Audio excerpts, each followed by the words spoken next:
ভাইরা আমার, আমি একটি হাদিস পড়েছি। এই হাদিসটিতে নবী আলাইহিস সালাম বলেছেন, আহাব্বুন নাস ইলাল্লাহ আনফাউহুম লিন্নাস। আল্লাহর কাছে সবচেয়ে প্রিয় মানুষকে এই প্রিয় এবং সেরাদের একটা তালিকা আছে। আমি আজ থেকে প্রায় 5-6 বছর আগে হাদিসের বিভিন্ন ভান্ডার থেকে, মাকতাবায়ে শামেলা থেকে, অনলাইন লাইব্রেরি থেকে, বিভিন্ন জায়গা থেকে কালেকশন করে নবী করিম সাল্লাল্লাহু আলাইহি সাল্লামের চোখে সেরা 11 এই শিরোনামে একটা বক্তব্য আমাদের অনলাইনে আছে। সেখানে আমরা তুলে ধরার চেষ্টা করেছি কোন কোন মানুষগুলোকে নবী করিম সাল্লাল্লাহু আলাইহি সাল্লাম খায়রুন নাস, আহাব্বুন নাস ইলাল্লাহ ইত্যাদি বলে ভূষিত করেছেন, তাদেরকে বিশেষ মর্যাদা দিয়েছেন। এই লোকগুলো আল্লাহর কাছে সবচাইতে প্রিয়। এর মধ্যে একজন প্রিয় মানুষের সাথে আজ আমরা পরিচয় হব। সেই লোকটিকে আহাব্বুন নাস ইলাল্লাহ, আল্লাহর কাছে সবচেয়ে প্রিয় মানুষগুলোর ভিতরে একজন, অন্যতম শ্রেষ্ঠ আল্লাহর প্রিয় মানুষ হলেন ওই লোক আনফাউহুম লিন্নাস, যে লোকটা মানুষের উপকার সবচেয়ে বেশি করে। যে ব্যক্তি নিজেকে মানুষের উপকারে নিবেদন করে, মানুষের কল্যাণ কিভাবে করা যায়, একটা মানুষের উপকার কিভাবে করা যায়, কারোর বিপদ হয়েছে কিভাবে পাশে দাঁড়ানো যায়, কারোর অসুখ হয়েছে কিভাবে তার একটা বুদ্ধি পরামর্শ দেওয়া যায়, কিভাবে তাকে একটু আগায় দেওয়া যায়, শুধু মানুষের উপকার করার ধান্দায় সে সব সময় ঘুরে বেড়ায়। এই পরোপকারী, মানুষের উপকারকারী, কল্যাণকামী মানুষটা হলো আল্লাহর কাছে সবচাইতে প্রিয়। এই জন্য আমাদের প্রিয় নবী সাল্লাল্লাহু আলাইহি সাল্লামকে আপনারা দেখবেন, উনি মক্কায়, উনি যখন ছোট ছিলেন তখনই মক্কাতে যখন হিলফুল ফুজুল সংগঠন প্রতিষ্ঠিত হয়, তিনি সেটার সাথে ইনভলভ হয়ে গেছেন। এই সংগঠনের অন্যতম উদ্দেশ্য ছিল মক্কায় যারা বাহির থেকে আসবে উমরা এবং হজ করবার জন্য, সেই দূর থেকে আসা মুসাফির এবং পথিক, বাইতুল্লাহর মেহমান, তাদের যেন কোনো অসুবিধা না হয়, তাদের জন্য কেউ কোনো ক্ষয়ক্ষতি করতে না পারে, তাদেরকে বিভিন্নভাবে যেন সাপোর্ট দেওয়া যায়।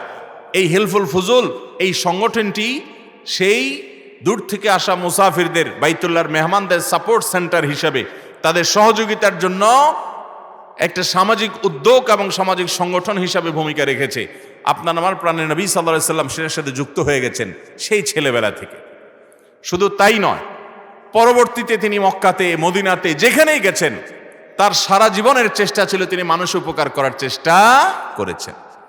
মদিনা যখন এসেছেন, ইহুদিরা সেখানে বসবাস করে, সেখানে অন্যান্য ধর্মাবলম্বীরা বসবাস করে, মুশরিক আছে, আশেপাশে বেদুইন বধুরা আছে, মরুচারীরা আছে, মুসলমানরা তো আছেই। তো সব ধর্মের মানুষগুলোকে কিভাবে একটা কল্যাণের মধ্যে আনা যায়, পারস্পরিক সৌহার্দ্য সম্প্রীতি বজায় রেখে, যাতে করে একটা শান্তিপূর্ণ রাষ্ট্র গঠন করা যায়, সমাজ গঠন করা যায়, সেখানে অ্যাবসুলেট জাস্টিস এবং পরিপূর্ণ ইনসাফ কিভাবে প্রতিষ্ঠা করা যায়, সেই জন্য ঐতিহাসিক মদিনা সনদ তিনি প্রণয়ন করেছেন। আমরা সেই নবীর উম্মত যিনি ইবাদত হিসাবে শুধুমাত্র সালাত, সিয়াম, জিকির, আজকার আর তেলাওয়াতের মধ্যেই নিজেকে সীমাবদ্ধ রাখেন নাই। এগুলো মূল, এগুলো তো করতেই হবে, এগুলোর পাশাপাশি সবসময় মানুষ উপকার করার চেষ্টা করেছে। আজ আপনি চতুর্পাশে তাকান, আপনি নিজের কথা চিন্তা করেন, আপনি দেখবেন অনেক মুসলমান লম্বা দাড়িওয়ালা আছে, মাথায় টুপি, গায়ে জুব্বা আছে, 5 ওয়াক্ত সালাত নামাজ পড়েন, রমজানে রোজা রাখেন, কোরআন তেলাওয়াত করেন, ওয়াজ মাহফিল শুনেন, কিন্তু পারলে মানুষের ক্ষতিও করেন। আছে না নাই? বরং এই মুসলমানের দুনিয়াটা ভরে গেছে আজ, ঠিক কিনা বলেন? মুসলমান শুধুমাত্র নিজের চিন্তা করবে না। আমরা অবশ্য শুধু নিজের চিন্তা করি না, আমরা নিজের চিন্তা করি, বউয়ের চিন্তা করি, ছেলে মেয়ের চিন্তা, নাতিপুতির চিন্তা করি। আমাদের চিন্তার গণ্ডিটা হলো এইটুকুর মধ্যে সীমাবদ্ধ। এমনকি নিজের মায়ের পেটের ভাই বোনের জন্য চিন্তা করতে অনেকে রাজি না, আর অন্য লোক তো অনেক পরের কথা। ভাইরা আমার, ভালো মুসলমান হতে হলে আপনাকে আমাকে নিজের চিন্তা করতে হবে, পরিবারের চিন্তা করতে হবে, আর রক্ত সম্পর্কীয় আত্মীয়দের চিন্তা করতে হবে, প্রতিবেশীর চিন্তা করতে হবে, সমাজের আশেপাশের চেনা অচেনা, মুসলিম অমুসলিম সকল মানুষের চিন্তা করতে হবে। নবীজি সাল্লাল্লাহু আলাইহি সাল্লাম বলেন নাই, আহাব্বুন নাস ইলাল্লাহি আনফাউহুম লিল মুসলিমিন, মুসলমানদেরটা তো বটেই প্রায়োরিটি দিবেন, কিন্তু সকল মানুষের উপকারে আমাদেরকে সচেষ্ট থাকতে হবে। এর নাম হলো ইসলাম। ভাইরা আমার, সোনালী যুগের যে সকল মহামানবেরা গোটা পৃথিবীর অর্ধজাহান তাদের পদানত করেছেন, পৃথিবীর নেতৃত্বের আসনে যারা আসীন ছিলেন, ইসলামী যুগের ইসলামের সোনালী যুগের সে সকল মনীষীরা, তারা নিজেদেরকে সমাজের সব মানুষের জন্য কল্যাণকামী, সবার জন্য উপকারী হিসেবে নিজেদেরকে সাব্যস্ত করেছেন, প্রতিষ্ঠিত এবং প্রমাণিত করেছেন, যার কারণে গোটা পৃথিবী তাদের অবদানকে আজও পর্যন্ত স্বীকার করছে, করতে বাধ্য, কিয়ামত পর্যন্ত তাদের অবদানকে স্বীকার করতে বাধ্য। আমাদের এই ভারতবর্ষ হাজার বছর ধরে শাসন করেছে মুসলিম শাসকেরা। তারা বাহির থেকে এসেছেন, কেউ তুরস্ক থেকে এসেছেন, কেউ অন্য অঞ্চল থেকে এসেছেন, কেউ আরব থেকে এসেছেন।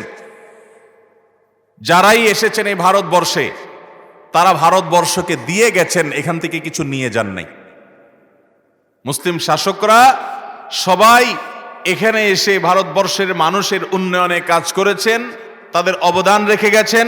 এখান থেকে লুটপাট করে নিয়ে, ইংরেজদের মতো ইংরেজরা যেরকম লুটপাট করে ব্রিটেনে নিয়ে গেছে, অন্যরা যেরকম লুটপাট করে নিয়ে গেছে, যারা দখলদার থাকে, যারা বাহির থেকে আসে এবং আগ্রাসন চালায়, এই সমস্ত জালিমদের মতো, এই সমস্ত দখলদার মানুষদের মতো মুসলিম শাসকরা এখান থেকে আগ্রাসন চালায়, এখানকার সম্পদ লুট করে নিয়ে যায় নাই, এখানকার প্রজাদের উপরে, মানুষদের উপরে জুলুম চালায় নাই। মানুষ হিসাবে তাদেরও ভুল ত্রুটি ছিল সন্দেহাতীতভাবে, কিন্তু মৌলিকভাবে তারা এই ভারতবর্ষকে উপকার করার জন্য, মানুষের কল্যাণ করবার জন্য, হিন্দু মুসলিম নির্বিশেষে সকলের কল্যাণ সাধনের জন্য তারা ভূমিকা রেখেছেন। আজ আমাদের মুসলমানদের অনেক সন্তানরা আমরা ভারতবর্ষে মুসলিম শাসকদের অবদান সম্পর্কে জানি না, বরং ভারতবর্ষে মুসলিম শাসকদেরকে কোন কোন ক্লাসের পাঠ্যপুস্তকের প্রস্তাবিত বইয়ে তাদেরকে যখন ভিলেন, তাদেরকে যখন খারাপ চরিত্রের মানুষ হিসেবে চিত্রায়িত করা হয়, তখন আমাদের সন্তানরা মুসলমান শাসকদের সম্পর্কে ভুল ধারণা, ভ্রান্ত ধারণা নিয়ে বড় হওয়ার আশঙ্কা তৈরি হয়। এজন্য আমাদেরকে জানতে হবে যে এই ভারতবর্ষে মুসলিম শাসকরা কি কি অবদান রেখে গেছেন। মোহতারাম হাজরিন, শুধুমাত্র ভারতবর্ষ নয়, গোটা পৃথিবীর যেখানেই মুসলমানরা গেছেন, মুহাম্মদ সাল্লাল্লাহু আলাইহি সাল্লামের শিষ্য সাহাবা একরাম যেখানেই গেছেন, সেখানকার মানুষকে আলোকিত করেছেন, উপকৃত করেছেন, সমৃদ্ধ করেছেন। লুট করে সেখান থেকে সম্পদ আহরণ করে মদিনাতে, মক্কাতে, নিজেদের দেশে তারা নিয়ে যান নাই। এই জন্য তারা, মুসলমানরা যেখানে গেছেন সেখানে তাদের কবর রচনা হয়েছে। তারা সেখান থেকে পালিয়ে আসেন নাই, চুরি করে নিয়ে আসেন নাই। ইংরেজরা যেরকম চলে গেছে, সব লুটপাট করে নিয়ে গেছে যতটুকু পারছে। মুসলমান শাসকেরা বেশিরভাগ ক্ষেত্রে দেখবেন, এমনকি ভারতবর্ষের কথা যদি আপনি বলেন, সুলতানি আমলের, মোগল আমলের যে শাসকরা ছিলেন, তাদের সবাই এই এলাকা শাসন করে, অঞ্চল শাসন করে, এখানেই তাদের কবর হয়েছে। এটাকে তারা স্থায়ী বাসিন্দা বানিয়েছেন, নিজের আবাসন বানিয়েছেন, সবকিছু উজাড় করে দিয়ে গেছেন। নিজ দেশে আর কোনো কিছু নিয়ে ফেরত যান নাই, লুটপাট করেন নাই। সারা বিশ্বে দেখবেন সাহাবীদের কবর, মুহাম্মদ সাল্লাল্লাহু আলাইহি সাল্লামের শিষ্যদের কবর গোটা পৃথিবীতে ছড়িয়ে ছিটিয়ে আছে। লক্ষাধিক সাহাবী নবী সাল্লাল্লাহু আলাইহি সাল্লামের জীবদ্দশায় ছিল। তার ওয়াফাতের পর এই সাহাবীদের কয়জনের কবর মক্কাতে, মদিনাতে আছে? আপনি ঘাটাঘাটি করলে দেখবেন মক্কাতে, মদিনাতে খুব অল্প সংখ্যক সাহাবীদের কবর। বাকি সাহাবীরা সব চলে গেল কই? পৃথিবীর আনাচে কানাচে, প্রান্তে প্রান্তরে তারা চলে গেছেন। সেখানকার মানুষকে হেদায়েতের পথে দাওয়াত দিয়েছেন, আহ্বান করেছেন, সেখানকার মানুষকে কল্যাণের পথে আহ্বান করেছেন, মানুষের উপকার সাধন করেছেন, এবং সেখানে তাদের জীবন অবসান হয়েছে, ওই জায়গায় তাদের কবর হয়েছে।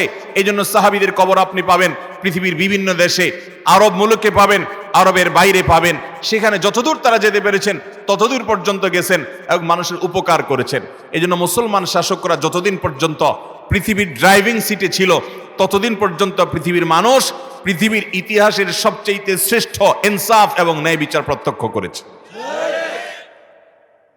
পৃথিবীর বহু শাসকের কথা আমরা জানি। একজন ওমর ইবনে আব্দুল আজিজ, মুসলমানরা ছাড়া আর কেউ দেখাতে পারবে? ওমর ইবনে আব্দুল আজিজের ইতিহাস আমাদের যুবকরা, আমাদের কিশোররা জানে না। কি ছিলেন? খলিফাতুল মুসলিমিন আবু বকর সিদ্দিক রাদিয়াল্লাহু তাআলা আনহুর একটি ঘটনা যথাসম্ভব বুখারীতে বর্ণিত হয়েছে। তিনি যখন খেলাফতের দায়িত্ব বুঝে নেন, মদিনা নবী সাল্লাল্লাহু আলাইহি সাল্লামের ওয়াফাতের পর সবাই যখন তাকে খলিফা হিসাবে নবী সাল্লাল্লাহু আলাইহি সাল্লাম প্রতিনিধি হিসাবে নিযুক্ত করে মদিনা রাষ্ট্রের দায়িত্ব তার হাতে বুঝিয়ে দেন, তিনি সাথে সাথে তার সম্পদের তালিকা নিজে নিজে করে নেন। স্বপ্রণোদিতভাবে নিজের সম্পদের তালিকা করেন যে তার কয়টা ছাগল ছিল, কয়টা উট ছিল, ঘর কয়টা ছিল, দোকানে কি মালামাল ছিল, ব্যবসা বাণিজ্যে কি আছে না আছে, সকল মালামাল সকল সম্পদের তালিকা করে তার কন্যা নবীপত্নী আমাদের মা উম্মুল মুমিনিন আয়েশা সিদ্দিকা রাদিয়াল্লাহু তাআলা আনহাকে বলেছেন, মা এই তালিকাটা খুব যত্ন করে রেখে দাও। এবং ওসিয়ত করে গেছেন আয়েশা রাদিয়াল্লাহু তাআলা আনহাকে গুরুত্বপূর্ণ একটি ওসিয়ত। আবু বকর সিদ্দিক রাদিয়াল্লাহু তাআলা আনহু রাষ্ট্রীয় কোষাগার থেকে ভাতা নিতেন পরিবার চালানোর জন্য, কারণ তিনি খলিফা হওয়ার পর একদিন বাজারে যাচ্ছিলেন, পথে দেখা ওমর এবং আবু উবাইদা ইবনুল জাররাহ রাদিয়াল্লাহু তাআলা আনহুমার সাথে। দুজনেই বললেন যে কোথায় যাচ্ছেন খলিফাতুল মুসলিমিন, আমিরুল মুমিনিন, মদিনা রাষ্ট্রের প্রধান, আপনি কোথায় যাচ্ছেন? বললেন যে কেন, বাজারে যাচ্ছি, আমার যে ব্যবসা প্রতিষ্ঠান আছে ওইটা চালাবার জন্য, খোলার জন্য। তারা বললেন, আশ্চর্য, আপনি এত বিশাল রাষ্ট্রের দায়িত্ব পালন করবেন, মুসলমানদের সকল কাজ দেখভাল করবেন, আর আপনি আবার নিজস্ব ব্যবসা প্রতিষ্ঠান যদি খুলতে যান তাহলে এই সময় রাষ্ট্র কে দেখবে? তো উনি বললেন, তাহলে আমার সংসার কিভাবে চলবে? তারা বললেন, ঠিক আছে, রাষ্ট্রীয় কোষাগার বাইতুল মাল থেকে আপনার জন্য ভাতা নির্ধারণ করে দেয়া হোক। সেটা তারা ফিক্স করে দিলেন, সেই ভাতা দিয়ে তার সংসার চলতে লাগলো। তিনি পুরো সময়টা, পরিপূর্ণ সময়টা তিনি ইসলামী রাষ্ট্র পরিচালনার জন্য দিয়েছেন।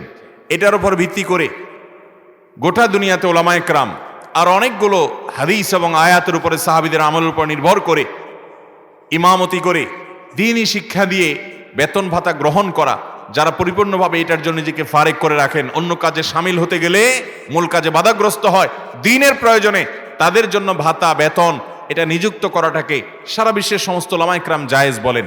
তো যাই হোক, আবু বকর সিদ্দিক রাদিয়াল্লাহু তাআলার জন্য ভাতা চালু করা হলো। তিনি সে ভাতা দিয়ে পরিবার চালাতে লাগলেন। ভাতা তাকে যা দেয়া হতো এটা তিনি খরচ করতেন। তার মেয়ে উম্মুল মুমিনিন আয়েশা রাদিয়াল্লাহু তাআলাকে যে ওসিয়ত করে গেছেন, আবু বকর রাদিয়াল্লাহু তাআলা যেদিন মারা গেছেন সেই ওসিয়তের কথা আয়েশা রাদিয়াল্লাহু তাআলা আনহা ওমর রাদিয়াল্লাহু তাআলা আনহু যেহেতু পরবর্তী খলিফা হবেন তিনি সহ অন্যদের কাছে শোনালেন, বললেন যে আমার বাবার একটা ওসিয়ত ছিল, সে ওসিয়ত পূরণ করতে আমি এসেছি। বলে, কি ওসিয়ত? আয়েশা রাদিয়াল্লাহু তাআলা আনহা কিছু সম্পদ নিয়ে হাজির হয়েছেন খলিফাতুল মুসলিমিন আমিরুল মুমিনিন ওমর রাদিয়াল্লাহু তাআলার কাছে। সম্পদ নিয়ে এসে বললেন, আমিরুল মুমিনিন, মুসলমানদের নেতা, মদিনা রাষ্ট্রের প্রধান, আমি কিছু সম্পদ নিয়ে এসেছি। কথাটা বলছেন কে? আয়েশা রাদিয়াল্লাহু তাআলা আনহা, নবী সাল্লাল্লাহু আলাইহি ওয়াসাল্লামের স্ত্রী, আমাদের আম্মা জান। তিনি বলেছেন কিছু সম্পদ নিয়ে এসেছি। বলে, কিসের সম্পদ? বললেন যে এগুলো আমার বাবার সম্পদ। তো আপনার বাবার সম্পদ আপনি রাষ্ট্রীয় কোষাগারে জমা দিতে কেন আনলেন? বললেন যে আমার বাবা জীবদ্দশা ওসিয়ত করে গেছেন যে মা, আমি যেদিন মদিনা রাষ্ট্রের দায়িত্ব বুঝে নিলাম কি কি সম্পদ আমার আছে, সেদিন তার তালিকা করে ওনার কাছে দিয়ে বলেছেন যে এই তালিকা তুমি রেখে দাও, যেদিন আমি দুনিয়া থেকে চলে যাব এই মদিনা পরিচালনা করে, রাষ্ট্র পরিচালনা করে ভাতা যা পেয়েছি সেখান থেকে উদ্বৃত্ত যদি আমার কাছে কিছু থাকে, আমার এই সম্পদের বাইরে যদি আরো কোনো সম্পদ যুক্ত হয়ে যায় তো আমার মৃত্যুর পর সেটা রাষ্ট্রীয় কোষাগারে নিয়ে জমা করে দিবা, যেন অতিরিক্ত কোনো কিছু আমার মালিকানা না আসে। আয়েশা রাদিয়াল্লাহু তাআলা বলেছেন যে আমি সে ওসিয়ত পূরণ করার জন্য এসেছি। ওমর রাদিয়াল্লাহু তাআলা আনহু এই কথা শুনে চোখের পানি ফেলে দিলেন, কাঁদতে লাগলেন এবং বললেন, আমাদের ভাই আবু বকর আমাদের জন্য রাষ্ট্র পরিচালনা করাটাকে বড় কঠিন করে দিয়ে গেলেন। এইভাবে পুঙ্খানুপুঙ্খ হিসেব করে মানুষের দায়িত্ব পালন করা, আমানতদারিতা রক্ষা করা তো বড় কঠিন। তিনি কাজটা অনেক কঠিন করে রেখে গেলেন আমাদের জন্য। এ হলো মুসলমানদের শাসনের ইতিহাস। রাতকে রাত, দিনকে দিন, যদি সেই ইতিহাস বর্ণনা করা হয় শেষ করা যাবে না। মোহতারাম হাজরিন, এজন্য গোটা পৃথিবীতে মুসলিম শাসকদের অবদান কি ছিল, ভারতবর্ষে মুসলমানদের অবদান কি ছিল, এই পুরো বিষয় জানার জন্য আমি দুটি বই পড়ার জন্য আপনাদেরকে সাজেস্ট করব। একটি বই, দুটোটা বইয়ের লেখক একই ব্যক্তি, ভারতবর্ষের একজন ক্ষণজন্মা ইতিহাসবিদ ঘনজন্মা আলেম দ্বীন এবং দার্শনিক সৈয়দ আবুল হাসান আলী আনওয়াহ, যিনি রায়বেরিলিতে জন্মগ্রহণ করেছেন। সৈয়দ আবুল হাসান আলী নদভী রহমতুল্লাহ আলাইহির বয়স যখন 20-এর নিচে, 17 কিংবা 18, তখন তিনি একটা বই লিখেছেন, গোটা আরব দুনিয়াকে কাঁপিয়ে দিয়েছে। আরব বিশ্বের এমন লাইব্রেরি পাওয়া দুষ্কর হবে যে লাইব্রেরিতে এই বইটা নাই। এবং এই বই যখন তিনি লিখেছেন, এর বইয়ের ভূমিকা তিনি লিখেছেন যে এই বইটি আমি যখন লিখছি তখন আমি কোনো আরাবিয়ানের সাথে সাক্ষাৎও করি নাই, ওমরা করতেও যাই নাই, হজ করতেও যাই নাই, কিন্তু বইটা তিনি আরবি ভাষায় লিখেছেন। এত উন্নত আরবি ভাষায় মাত্র 17-18 বছর বয়সে, যে আরব বিশ্বের সমস্ত মানুষের কাছে সেটা সমাদৃত। আজও পর্যন্ত সৌদি আরবে, আরবের বিভিন্ন, মিডল ইস্টের বিভিন্ন দেশের বিভিন্ন মন্ত্রণালয় থেকে সরকারিভাবে হাজার হাজার লক্ষ লক্ষ কপি এই বইয়ের প্রিন্ট করে বিতরণ করা হয়। বইটার নাম হলো মাযা খাসিরাল আলাম বিন হিতাতিল মুসলিমিন। পৃথিবী থেকে মুসলমানদের পতনে মুসলিমদের শাসনভার পৃথিবী পরিচালনা করেছে, মুসলমান শাসকরা দুনিয়াকে পরিচালনা করেছে। চালকের আসন থেকে মুসলমান শাসকরা সরে গেছেন, নাই যে কারণেই হোক, এই যে মুসলমানরা পৃথিবীর কন্ট্রোলিং পাওয়ার মুসলমানদের হাতে যে ছিল, সেটা যে ছুটে গেছে, এর কারণে পৃথিবীর সকল ধর্ম বর্ণ নির্বিশেষে পৃথিবীর মানুষের কি ক্ষতি হলো সেই ইতিহাস, সেই পর্যালোচনা তিনি এই বইতে লিখেছেন। এটা বাংলায় অনুবাদ হয়েছে, সম্ভবত ইসলামিক ফাউন্ডেশন থেকে অনুবাদ বের হয়েছে। দুজন মানুষ অনুবাদ করেছেন, আমি যতটুকু জানি আরো কেউ করে থাকতে পারেন। একজন হল ইসলামিক ফাউন্ডেশনের সাবেক ডিরেক্টর ছিলেন মাওলানা আবু সাইদ মুহাম্মদ ওমর আলী, তিনি অনুবাদ করেছেন, তার নাম হলো মুসলমানদের পতনে বিশ্ব কি হারালো, বাংলা অনুবাদ। আর আরেকটি অনুবাদ করেছেন মাওলানা আবু তাহের মেজবাহ হাফিজাহুল্লাহ, তারটার নাম সম্ভবত মুসলমানদের পতনে বিশ্বের কি ক্ষতি হলো, এই টাইপের। এই বইটা যদি আপনি পড়েন, আপনি বুঝতে পারবেন যে পৃথিবীতে মুসলমানরা শাসন করেছে, তাদের মধ্যে মন্দ দিক ছিল, বিভিন্ন সময়ে সব শাসকরা একরকম ছিলেন না, ভালো মন্দের মিশেল ছিল, কিন্তু অল ওভার তাদের যে অবদান, সেই অবদান পৃথিবীতে অন্য কোন ধর্মাবলম্বী শাসকরা পৃথিবীবাসীকে কখনো দিয়ে যেতে পারে? মোহতারাম হাজরিন, কারণ মুসলমানরা তো সেই কোরআনের অনুসারী, যেই কোরআনে আল্লাহ বলেছেন ওয়ালা ইয়াজরিমান্নাকুম শানাআনু কওমিন আল্লা তা'দিলু ই'দিলু হুয়া আকরাবু লিত-তাকওয়া। খবরদার, কারোর সাথে তোমাদের শত্রুতা থাকতে পারে, কারোর সাথে তোমাদের ভিন্ন মত থাকতে পারে, কেউ অন্য ধর্মাবলম্বী হতে পারে, তাই বলে তার প্রতি শত্রুতা করা, তার প্রতি জুলুম করা, তার প্রতি অত্যাচার বিচার করা, এগুলোর কোনো সুযোগ তোমাদের জন্য ইসলাম রাখে নাই। তোমার শত্রু হতে পারে, তোমার প্রতিপক্ষ হতে পারে, ভিন্ন মতের হতে পারে, অন্য ধর্মাবলম্বী হতে পারে, যেই হোক না কেন, এ আদেলো, তোমরা ন্যায় নিষ্ঠ আচরণ করবে, ইনসাফ করবে। ওয়া আকরাবু লিত-তাকওয়া, ইনসাফের গুণটাই তাকওয়ার কাছাকাছি। পৃথিবীর সব মানুষ একরকম হয় না, মুসলিম শাসকরা সবাই একরকম ছিলেন না, তাদের মধ্যে ভালো মন্দ ছিল, কিন্তু মোটের উপরে মুসলিম শাসকদের শাসন আমলে পৃথিবীবাসী যতটা ইনসাফ দেখেছে, যতটা ন্যায় বিচার দেখেছে, পৃথিবীর অন্য কোন সময়ের শাসকদের শাসন আমলে পৃথিবীর মানুষ কখনো সেরকম ন্যায় বিচার চোখে দেখে নাই। মোহতারাম হাজরিন, আপনি ইতিহাস যদি পাঠ করেন, আলিয়া সাল্লাবির অনেকগুলো বই বাংলা অনুবাদ হয়েছে। আপনি আবু বকর, ওমর, ওসমান, আলী, ওমর ইবনে আব্দুল আজিজ, ইসলামের ইতিহাসের বড় বড় ব্যক্তিত্ব, শাসকদের নামগুলো যদি একটা একটা নাম উল্লেখ করেন এবং তাদের ইতিহাস একটু হলেও পড়ার চেষ্টা করেন, আপনার কাছে পরিষ্কার হয়ে যাবে দিনের আলোর মতো যে মুসলমান শাসকরা কি দিয়ে গেছেন দুনিয়াকে। দ্বিতীয় যে বইটি আমি পড়ার কথা বলবো, সেটি ভারতবর্ষে মুসলমান শাসকদের কি অবদান ছিল সে বিষয়। মুসলমান শাসকদের অবদান সম্পর্কে ভারতবর্ষে সৈয়দ আবুল হাসান আলী নদভী রহমতুল্লাহ আরেকটি বই লিখেছেন। এই লোকটি সম্পর্কে আমাদের জানা থাকা দরকার। মদিনা ইসলামী বিশ্ববিদ্যালয়ের সর্বোচ্চ উপদেষ্টা পরিষদের অন্যতম সদস্য ছিলেন।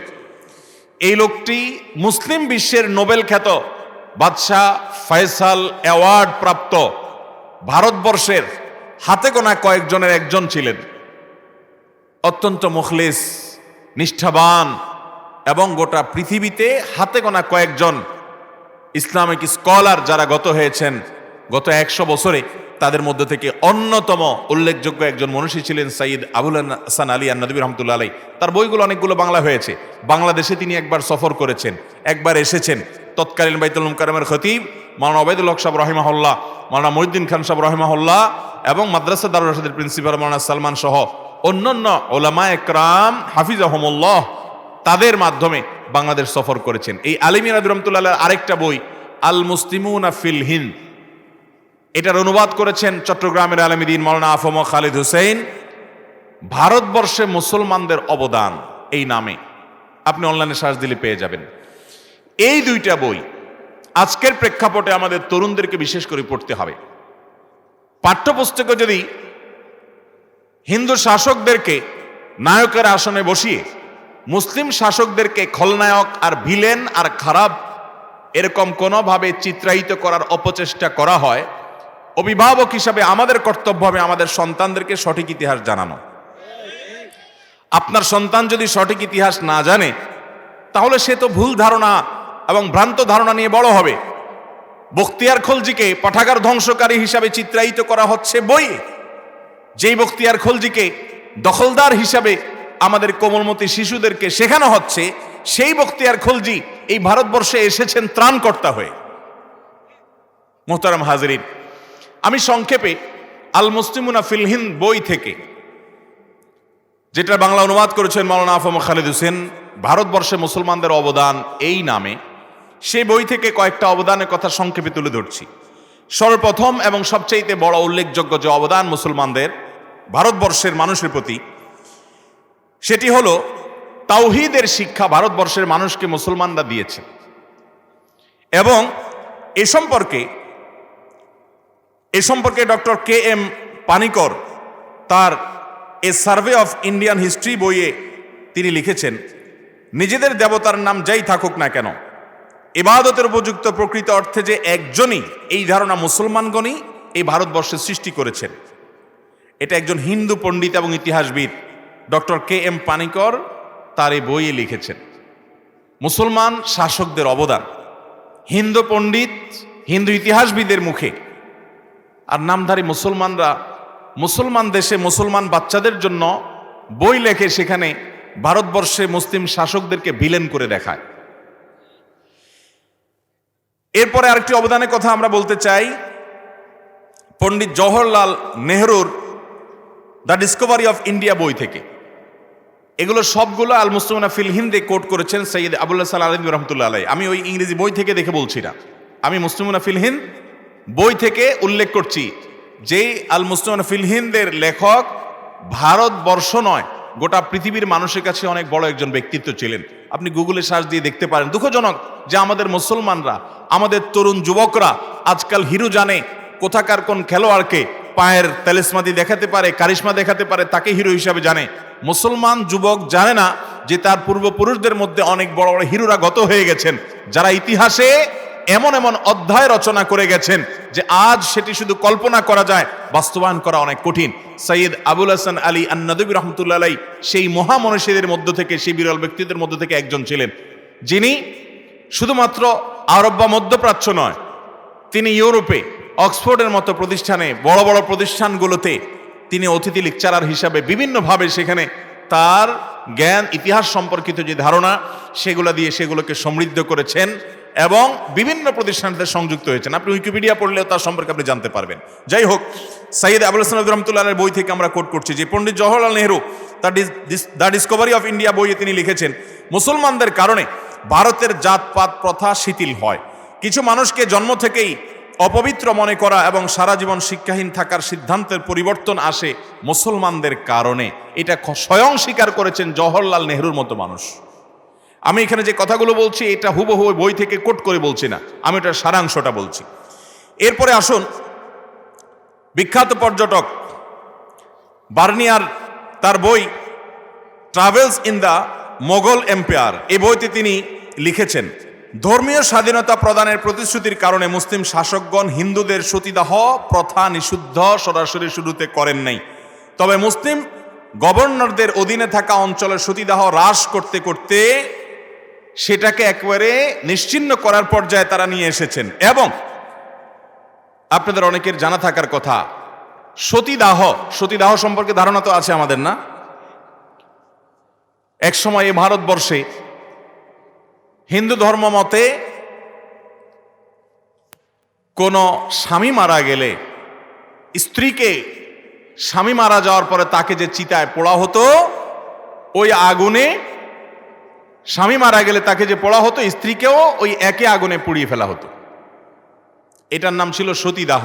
সতীদাহের আবার একাধিক পদ্ধতি ছিল, ভিন্ন চিতায় পোড়া, ওই চিতায় পোড়া, এই প্রথা প্রচলিত ছিল এবং নির্মম এই প্রথা দীর্ঘদিন ভারতবর্ষে প্রচলিত ছিল। মুসলিম শাসকরা সরাসরি নিষেধ করেন না যে ধর্মীয় অশান্তি সৃষ্টি হবে, ধর্মীয় স্বাধীনতার সরাসরি হস্তক্ষেপ হবে। ধীরে ধীরে তারা এই কুসংস্কারের বিরুদ্ধে কাজ করেছেন এবং এই কুসংস্কারকে ভারতবর্ষ থেকে সমূলে বিদায় করে ছেড়েছেন। ইতিহাস যখন পর্যালোচনা করা হয়, বলা হয় যে ভারতবর্ষে এই সতীদাহ এটা নির্মূল করার জন্য দু একজন হিন্দু পণ্ডিতরা, তাদের অবদান অনেক বেশি ছিল। এদের মধ্যে একজন ছিলেন, তার অবদানটা বিশেষভাবে উল্লেখযোগ্য এবং তাকে দিল্লির দ্বিতীয় সম্রাট আকবর তিনি রাজা হিসেবে উপাধি দিয়েছেন, অথচ তিনি কোন রাজ্যের রাজত্ব করতেন না। ভদ্রলোক অনেক বড় লেখক, গবেষক ছিলেন, চিন্তক ছিলেন, সমাজ চিন্তা করতেন।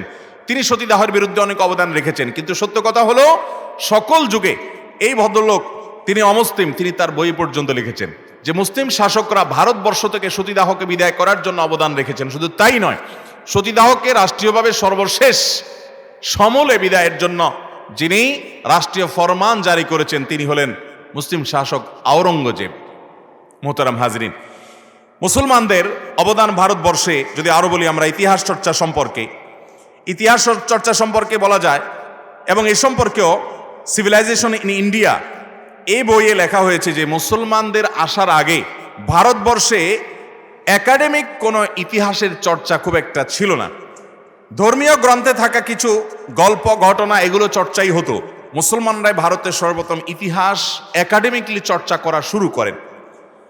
এরপর ভারতের সম্রাট বাবর, তিনি তুজকি বাবরি বইয়ে লিখেছেন, ভারতে উন্নত ঘোড়া নেই, ভালো গোশত নেই, আঙ্গুর নেই, তরমুজ নেই, বরফ নেই, শীতল পানি নেই, শৌচাগার নেই, মোমবাতি নেই, বাতি রাখার পাত্র নেই, মশাল নেই, বাগানো প্রাসাদে পানি প্রবাহের সুব্যবস্থা নেই, মহিলারা পরত ধুতি, ধুতির এক অংশ দিয়ে পা পর্যন্ত ঢেকে রাখত এবং অপর পর্যন্ত ছড়িয়ে দিত মাথার উপরে। এই সকল সমস্যার সমাধানে অগ্রণী ভূমিকা রেখেছেন মুসলমান শাসকেরা। আমি হিন্দু শাসকদেরকে কিন্তু ছোট করছি না, হিন্দু শাসকদেরও অনেক অবদান আছে। বিশেষ করে ইংরেজদেরকে, দখলদার ইংরেজদেরকে ভারতবর্ষ থেকে বিতাড়নের জন্য অনেক অবদান হিন্দু নেতাদের এবং হিন্দু নেতাদের অনেক সংগঠনের আছে। কিন্তু সেই সাথে মুসলমানদের অনেক অবদান ছিল এবং সেটাকে কোনোভাবে খাটো করার বা ওইটাকে কোনোভাবে এড়িয়ে যাওয়ার কোনো সুযোগ মোটেও নেই। শুধু ফলমূলের কথা যদি শুনেন অবাক হয়ে যাবেন। আল মুসলিম ফিল হিন্দ বইয়ে আলী মিয়া নদভী রহমতুল্লাহ লিখেছেন, মুসলমানরা আসার আগে ভারতে শুধুমাত্র তুখমি নামক একটা আমের জাত ছিল, তুখমি নামক একটা আমের জাত ছিল, এটাই বহুল প্রচলিত ছিল গোটা ভারতবর্ষে। মুসলমানরা পরাগায়নের মাধ্যমে ভারতে অসংখ্য সুস্বাদু আমের জাতের সৃষ্টি করেন, যেটা আজকে গোটা ভারতবর্ষে মানুষ খাচ্ছে, আমরা খাচ্ছি, মুসলমানরা নিয়ে এসেছেন। ভাইরা আমার, ঠিক একইভাবে বস্ত্র এবং পোশাকের ক্ষেত্রে আপনার সুলতান মাহমুদ শাহ, যিনি 1511 খ্রিস্টাব্দে মৃত্যুবরণ করেছেন, তিনি, তার ব্যাপারে নুজরাতুল খাওয়াতিরে লেখা হয়েছে যে ভারতে আগে মোটা ও নিম্নমানের কাপড় পরিধান করা হতো। সুলতান মাহমুদ শাহ তিনি গুজরাটে বস্ত্র, কাগজ, রেশমি কাপড় ইত্যাদির কারখানা স্থাপন করেন। গুজরাট থেকে বিদেশে বস্ত্র রপ্তানি করা হতো এবং সম্রাট আকবরের সময় সারা ভারতে কাপড়ের কারখানা গড়ে ওঠে। এই সময় ভূমি জরিপ, রাজস্ব নির্ধারণ, মুদ্রা প্রবর্তন ইত্যাদির মাধ্যমে ভারতীয় অর্থনীতির ব্যাপক উন্নয়ন সাধন করা হয়। শুধুমাত্র বাংলা সনের কথা যে আমরা জানি, বাংলা সন আছে না, বাংলা সন, এই বাংলা সনের প্রবর্তন কে করেছে? সম্রাট আকবর, মুসলমান শাসক। এই বাংলা সনটার প্রবর্তনও তিনি করেছেন। কেন করেছেন? খাজনা তোলার সুবিধার্থে। চান্দ্রবর্ষ এবং সৌরবর্ষের সাথে হিজরি বর্ষ অনুপাতে তুলতে গেলে কিছুটা ব্যত্যয় দেখা দেয়, সেজন্য এটাকে চান্দ্রবর্ষের পরিবর্তে সৌরবর্ষে যাতে তোলন করা যায়, সেজন্য ওই হিজরি বর্ষটাকেই শুধুমাত্র আপনার চন্দ্রবর্ষ থেকে সূর্যবর্ষে, সৌরবর্ষে এটাকে রূপান্তর করে, কনভার্ট করে তারপরে বাংলা সনের প্রবর্তন করেছেন এই মুসলমান শাসক। ভাইরা আমার, ভারতীয় অর্থনীতির চাকা সচল করবার জন্য, ভারতবর্ষের তৎকালীন গোটা ভারতবর্ষের অর্থনীতির টাকাকে সচল করার জন্য এভাবে মুসলমান শাসকরা ভূমিকা রেখেছেন, কাজ করেছেন। যোগাযোগ ব্যবস্থার কথা যদি বলেন, তাহলে সেক্ষেত্রে আপনি জানবেন উপমহাদেশের পশ্চিমের সাথে পূর্বাঞ্চলের যোগাযোগের রক্ষাকারী সবগুলো মহাসড়ক প্রায় নির্মিত হয়েছে মুসলমানদের আমলে। শেরশাহ গ্র্যান্ড ট্রাঙ্ক রোড তৈরি করেন, শেরশাহ তিনি গ্র্যান্ড ট্রাঙ্ক রোড তৈরি করেন, যা বাংলাদেশের সোনারগাঁ হতে, এই যে আপনাদের পাশে সোনারগাঁ থেকে পাকিস্তানের নীলা পর্যন্ত 3000 মাইল জুড়ে বিস্তৃত ছিল। এই রোডের 2-3 মাইল অন্তর অন্তর ছিল হিন্দু মুসলমানদের জন্য পৃথক পৃথক লঙ্গরখানা এবং মুসাফিরখানা। সড়কের উভয় পাশে ছায়াদার ফলবান বৃক্ষরোপণ করা ছিল। মুসাফিরখানার প্রত্যেকটিতে এক জোড়া করে দ্রুতগামী ঘোড়া থাকতো, যার দ্বারা প্রত্যন্ত অঞ্চলে বার্তা আদান প্রদান করা সহজ হতো। মুসলমান শাসকদের অবদান। ভাইরা আমার, শুধু তাই নয়, উন্নত রুচিবোধ, স্বাস্থ্যবিধি, গৃহ নির্মাণ কৌশল ইত্যাদিতে মুসলমানদের অবদান কি ছিল? বিশেষ করে এই ভারতবর্ষকে উন্নত বড় বড় পৃথিবীর ইতিহাসের আশ্চর্যকর ভবনগুলো নির্মাণ করে সর্বশক্তি দিয়ে ভারতবর্ষকে সাজাবার জন্য মুসলিম শাসকরা কি করেছেন, সেটার প্রমাণ আজও দাঁড়িয়ে দাঁড়িয়ে দিচ্ছে দিল্লির লালকেল্লা। আমার যাওয়ার সুযোগ হয়েছে, যারা গিয়েছেন তারা বলতে পারবেন যে এই বিশাল বড় কেল্লা, এই বিশাল বড় স্থাপনা তৈরি করেছেন মুসলিম শাসকেরা। এই দেশকে তারা লুট করতে আসেন নাই, দিয়ে যেতে এসেছেন। এর পাশেই, লালকেল্লার পাশেই আপনি দেখবেন দিল্লির শাহী মসজিদ মাথা উঁচু করে দাঁড়িয়ে আছে, পৃথিবীর ইতিহাসের অন্যতম সেরা পুরাতন স্থাপনাগুলোর একটি। কুতুব মিনার দাঁড়িয়ে আছে মুসলিম শাসকদের অবদানের সাক্ষী হয়ে, এবং তাজমহল দাঁড়িয়ে আছে মুসলিম শাসকদের অবদানের সাক্ষী হয়ে। কত বলবো বলেন? মুসলমান শাসকেরা তারা নাকি ভারতবর্ষকে তেমন কিছু দিয়ে যায় নাই, তারা নাকি দখলদার ছিল, তারা নাকি পাঠাগার ধ্বংস করেছে। আমাদের শিশুদেরকে শিক্ষার নামে এই সমস্ত, ইতিহাসের নামে এই সমস্ত বিকৃত এবং ভুল এবং ভ্রান্ত জিনিস শেখানো হচ্ছে।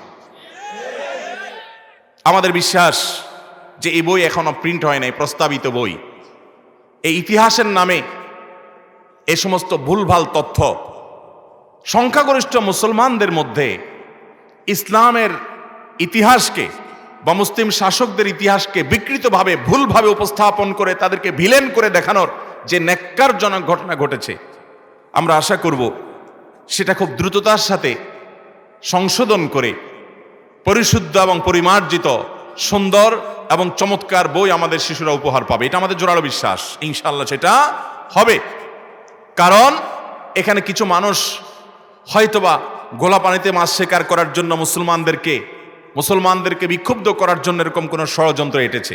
আমি আশা করব যে সংশ্লিষ্ট কর্তৃপক্ষ খুব দ্রুততার সাথে এর কুশীলবদেরকে বের করবেন, এবং পাঠ্যপুস্তকে এই ধরনের ইতিহাস বিকৃতি, মুসলমান শাসকদেরকে খলনায়কের মতো করে তুলে ধরা, আপনারা অবাক হবেন যে এই সমস্ত পাঠ্যবস্তুকে ভারতবর্ষের স্বাধীনতার ইতিহাসে মুসলমানদের অবদান অনুল্লেখ্য বললেই ভুল হবে না, উল্লেখ করাই হয় নাই প্রায়।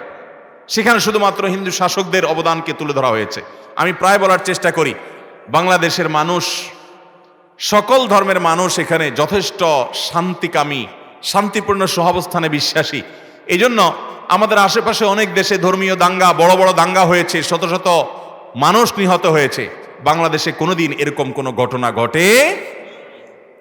অতএব বাংলাদেশের মানুষের মধ্যে পারস্পরিক দ্বন্দ্ব তৈরি করার এই অপচেষ্টা, এটা যদি রুখে দেয়া না যায়, তাহলে সেক্ষেত্রে আমাদের জন্য ভালো কিছু অপেক্ষা করছে না।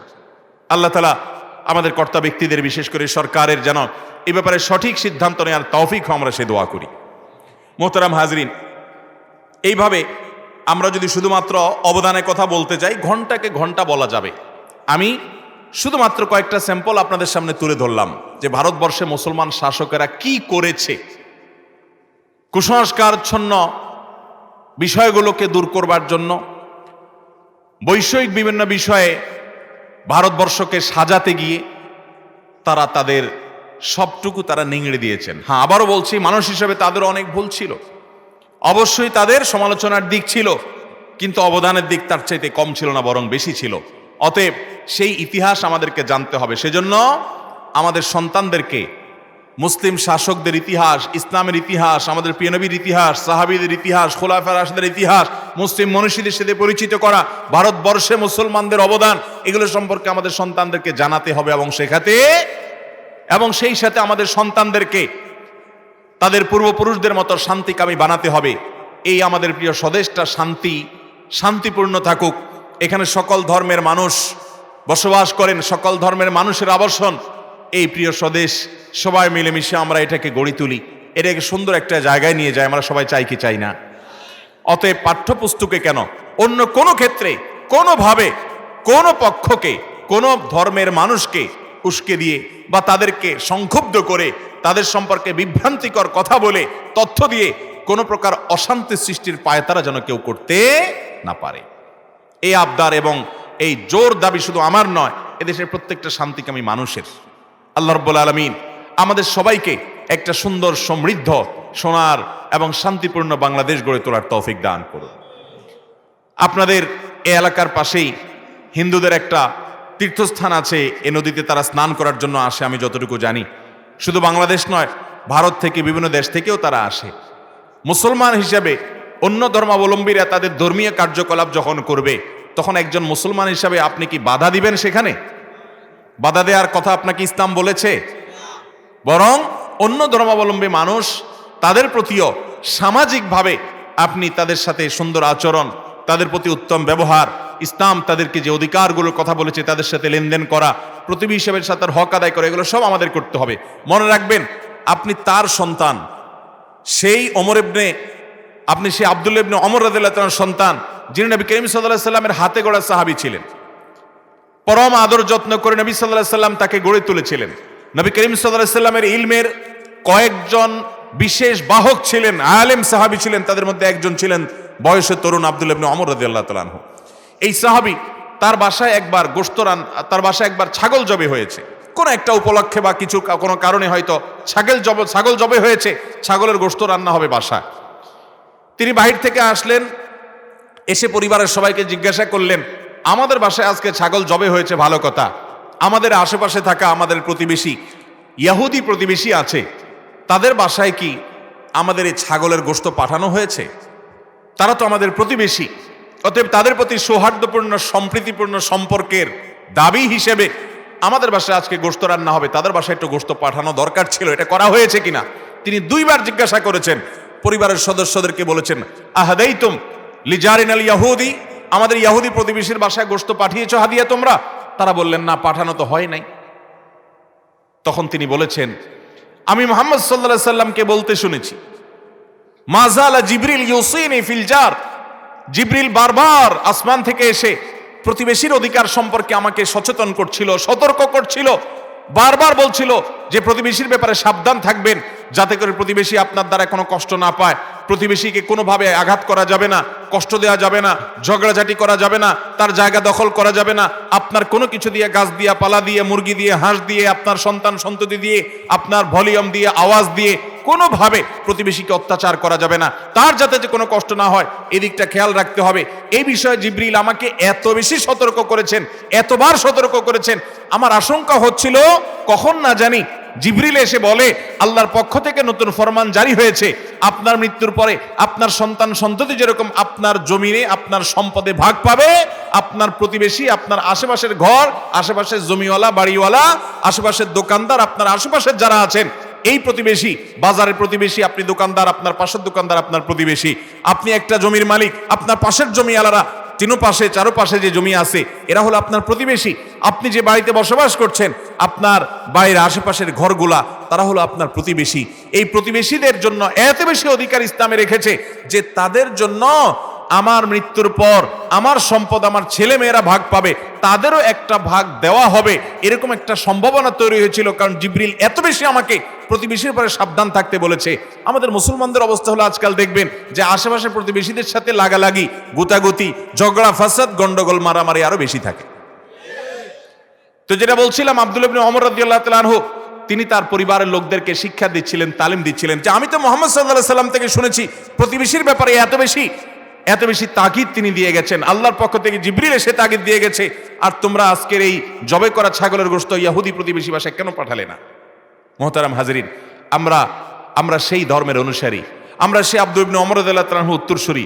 অতএব আমরা এদেশের সকল ধর্মের মানুষ যারা বসবাস করছেন, হিন্দু হোক, বৌদ্ধ হোক, খ্রিস্টান হোক, প্রত্যেকটা মানুষের সাথে শান্তিপূর্ণ সহাবস্থান করব, সবার প্রতি সুন্দর আচরণ করব, কারোর অধিকার নষ্ট করব না, কারোর অধিকার খর্ব করব না। ফেসবুকে, অনলাইনে, সোশ্যাল মিডিয়াতে বিভিন্ন জায়গায় আমাদের অনেক মুসলমান যুবক ভাইরা দেখা যায় হিন্দু আইডি দেখলে তাদেরকে গালিগালাজ করে, বাজে কথা বলে, কটু মন্তব্য করে। এই শিক্ষা ইসলাম দিয়েছে? এই শিক্ষা ইসলাম দিয়েছে? মক্কাতে এত মুশরিকরা ছিল, এত অবিচার করত, এত অত্যাচার করত, কোনদিন আপনি দেখাতে পারবেন মুহাম্মদ সাল্লাল্লাহু আলাইহি সাল্লাম বা তার সাহাবীদের কেউ কোনদিন মক্কার মুশরিকদেরকে গালমন্দ করত? দেখাতে পারবেন? অতএব মুসলমান হিসাবে আমরা এদেশে শান্তিপূর্ণ পরিবেশ সৃষ্টিতে প্রত্যেকে আমরা অবদান রাখবো, চেষ্টা করবো তো ইনশাআল্লাহ।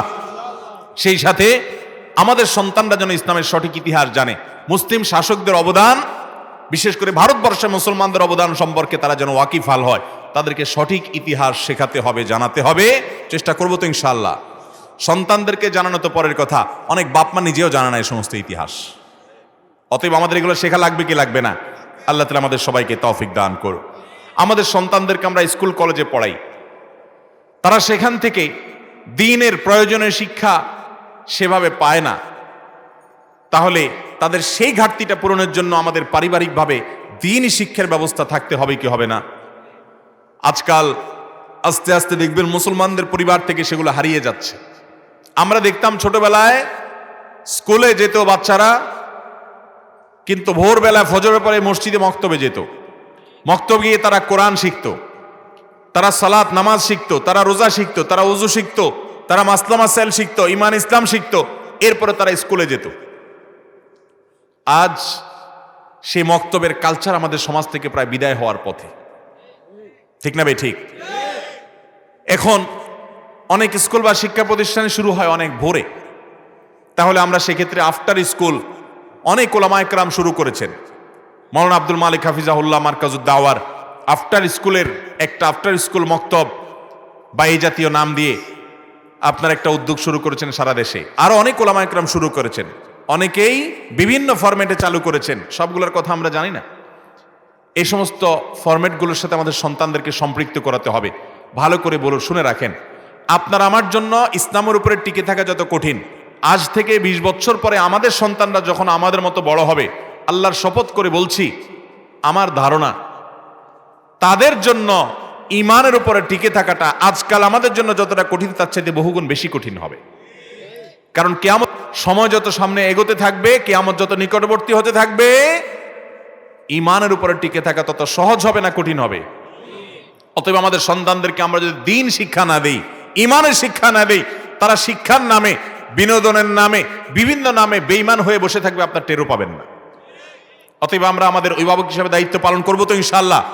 পারিবারিকভাবে তাদেরকে দ্বীন শিখাবো, ঈমান শিখাবো, আল্লাহর সাথে পরিচিত করব, আল্লাহ রাসূলের সাথে পরিচিত করব, আখিরাত সম্পর্কে তাদেরকে ধারণা দেব, ঈমানী চেতনা, ঈমানী পরিবেশ তাদেরকে দিব, যাতে করে পৃথিবীর কোন পরিবেশে গিয়ে তারা ধ্বংস হতে না পারে, এবং তারা যাতে ঈমান হারা না হয়, তারা যেন বেঈমান না হয়, ফিতনার অতল তলে যেন হারিয়ে না যায়। আল্লাহ রাব্বুল আলামিন আমাদের সন্তানদের ঈমানকে, আমলকে, তাকওয়াকে, আমাদের পরিবারের ঈমান আমল তাকওয়াকে আল্লাহ রাব্বুল আলামিন আমাদের হেফাজতে রাখার তৌফিক দান করুন। আমাদের সন্তানদেরকে আল্লাহ তাআলা ঈমানদার হিসাবে দুনিয়াতে তাদের বেঁচে থাকার তৌফিক দান করুন। সবাই চেষ্টা করব তো ইনশাআল্লাহ। আল্লাহ তাআলা আমাদের সবাইকে তৌফিক দান করুন। জাযাকুমুল্লাহ খাইর ওয়া আখির দাওয়ানা আলহামদুলিল্লাহি রাব্বিল আলামিন।